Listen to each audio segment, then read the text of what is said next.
Assalamualaikum. Waalaikumsalam. Semangat pagi. Pagi. Ketemu lagi dengan obrolan Cek Mami. Ayo. Kali ini kita mau ngomongin tentang dimensi ruang dan waktu. Aduh, jangan ngomong waduh. Baru mulai udah ada waduh.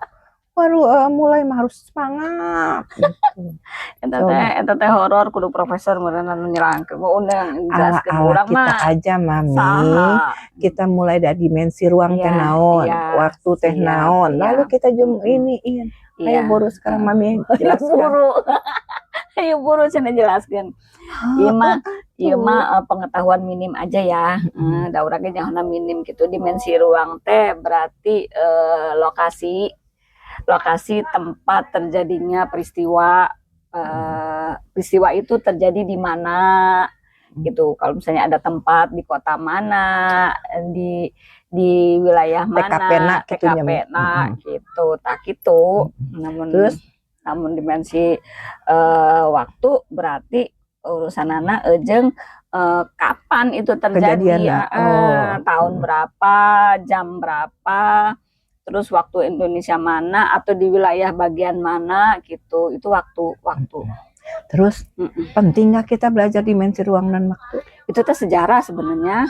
Penting tuh jawabannya sejarah teh penting tuh. Iya, kalau sejarah mah dipelajari tetap sejarah, nggak dipelajari tetap sejarah sebenarnya. Kalau dibilangin penting, kalau orang yang merasa itu bermanfaat pasti itu penting banget. Kalau kata saya mah penting, cek urang mah. Tapi jadi, kan ada orang persepsinya beda. Ada manfaatnya kita untuk belajar dimensi ruang dan waktu. Ada tuh, jadi kita nggak ngecapruk. Itu teh yang paling bermanfaat ketika kita belajar dimensi ruang waktu teh saha? Semua orang harus atau pemimpin doang, karena sejarah itu penting buat pemimpin bikin kebijakan. Kalau kita bicaranya secara personal aja ya, untuk diri kita sendiri itu kan kalau kita belajar dimensi ruang dan waktu itu berarti kita belajar sejarah nggak usah sejarah yang punya orang lain lah, sejarah diri sendiri. Nah, sejarah diri sendiri itu jadi kita bisa belajar dari kesalahan di masa lalu, atau kita bisa belajar dari kebaikan di masa lalu. Itu pentingnya kita mengerti dimensi ruang dan waktu itu, minimal kita tahu tuh masa lalu kita tuh bagaimana gitu. Jadi teh dengan belajar dimensi ruang dan waktu kita teh kalau jelek kita nggak ngelakuin lagi. Kalau bagus kita kerjain. Dan kita bisa meningkatkan dengan progres yang lebih bagus lagi. Itu. Apalagi kalau pemimpin mah kudu pinter atuh. Karena supaya tidak mengulangi pekerjaan kesalahan, kegagalan yang udah dikerjakan di masa lalu atau orang lain yang kerjakan, kan kasihan anak buah di bawah. Kalau pemimpin mah gitu. Harusnya kuduna. Teorinya Mami. Teori. Cuma tuh. Orang mah emang ngomongnya teori hungkul. Carekan ku netizen ge ngomong wae cenah praktekna macan puguh bisa, yang pasti mah bisa. Kan kita mah lain pemimpin, kita mah sekadar mau bersuara gitu. Urang mah emang komentator. Itu kunanaannya. Gimana kita belajar dimensi ruang dan waktu? Emang aya nu ngajarkeun dimensi ruang dan waktu? Ada. Sekolah. Itu teh sebenarnya ya di sekolah mah sekarang kan belum dimodelin. Tapi di dunia, di belahan dunia manapun sekarang udah mulai dibahas tuh apa namanya dimensi ruang, apa dimensi waktu. Di Google juga ada. Terus dipelajari. Jadi itu teh gabungan ilmu, ada ilmu fisikanya, ada ilmu kimianya, ada ilmu segala ilmu kayak dinya masuk. Komplit ya Mami. Sampai ke ilmu yang baru, ilmu Dijen Parsa, segala orang-orang jenius teh itu dia bicara juga ke situ. Terus yang mudahnya kita belajar dimensi dan ruang waktu, terus aplikasinya ke kita sendiri, iya. Itu kan sebenarnya untuk pelajaran kita di masa depan, ke masa depan tuh kita harus nengok dulu sesekali, nengok ke belakang apa yang sudah kita kerjakan, terus bisa evaluasi gitu. Mami lamun teori sok lieur. Coba tuh pakai contoh. Kita bicara dimensi ruang dan waktu, pakai contoh, aplikasikannya kehidupan kita aja yang sederhana. Kan enak. Enak nunanya. Enak lu mikir. Itu mah derita elu posisinya. Jadi kalau kayak gitu mah ya ceritanya gini, misalnya ini mah misalnya ya ayah kejadian, ayah kejadian ya. Kejadian teh misalnya ada kejahatan, misalnya ada kejadian kriminal apa gitu sehingga ada korban. Itu pasti para penyelidik dan sebagai ahli-ahli hukum itu akan menggunakan teori itu. Walaupun sadar tersadar itu pasti dia akan lewat situ tuh. Pelajari dimensinya dia kejadiannya di mana, di TKP mana dan sebagainya gitu. Nah, terus habis itu baru dia cek kapan terjadinya peristiwa itu, kapan gitu. Terus ada nggak ruginya kita belajar dimensi ruang dan waktu? Ada. Naon? Pusing kepala. Ada hesa sebenarnya. Namun pusing kepala doang mah gampang make paracetamol. Iya, itu kan kompleks sebenarnya, jujur lain kompleks kompleks pusing. Lain kompleks plaster.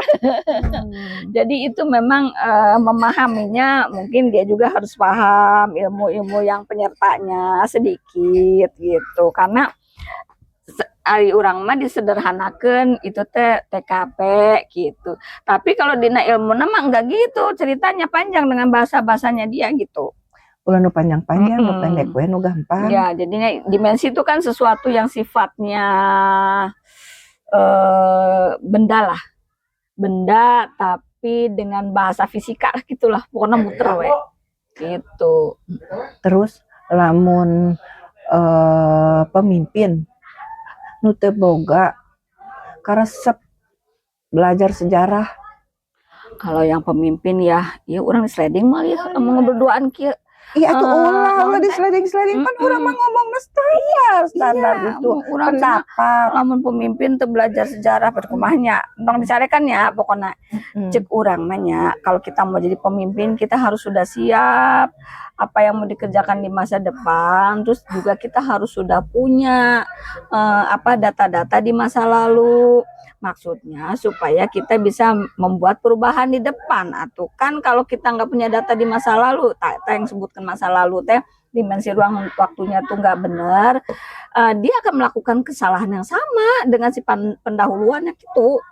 Jeung kamari pipiluan gitu, jadi 2 kali jakarunya atuh kanu dipimpin gitu.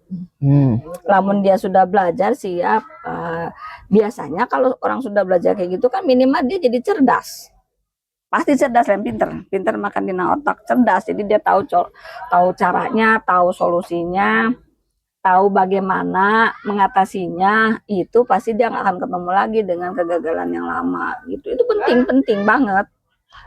Tahu itu tuh penting banget. Apalagi kalau sampai tahu ke sesuatu yang gitu. Terus tuh ani ngucapnya sing disleting. Kan udah lebih gitu gitu. Langsung aja. Gitu. Nah, berarti nggak titikeun heula.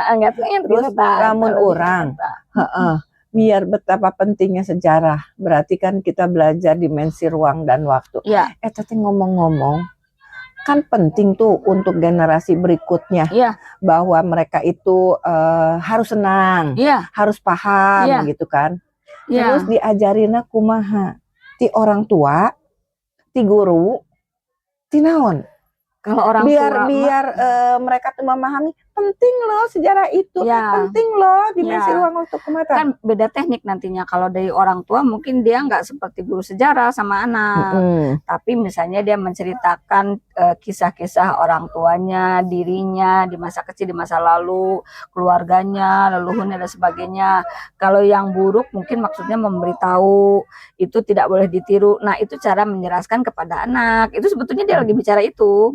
Tapi kalau guru mah beda deh, pasti guru mah sesuai materi gitu. Versinya beda. Terus tapi pejabat juga sama. Beda. Iya, pejabat kasih penataran atau dan sebagainya, dia itu sebenarnya ngasih tahu supaya masa depan mereka itu berubah gitu, tidak mengulangi kejadian yang lalu yang buruk gitu. Dimensi ruang dan waktu eta berubah nggak setiap zaman?